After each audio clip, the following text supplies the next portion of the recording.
Hi guys, in this video I'm gonna show you how to remove white background from any of your pictures. So let me just show you how you're gonna do it. So I've got this picture in Premiere Pro, and first of all what I'll need to do is I will just keep a background under it so you know if it's removed or not and if it's removed well or not. So let me just go to make a color matte, red, okay, and then I'll just drag and drop it under the clip.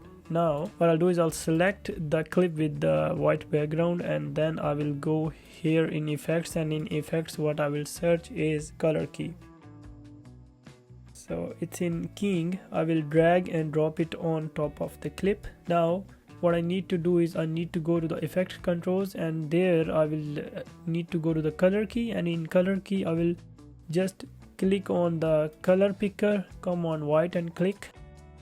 There you go, it's gone, but it's not accurate as you can see, so I'll have to play with the settings. So I'll come down on the color tolerance, I'll increase it a bit, and then edges I'll make them thin a bit, and then I'll increase the edge feather. So now you can see it was before, after, and this is how you can remove the white background from any of your clips. Thank you so much for watching. See you in the next one.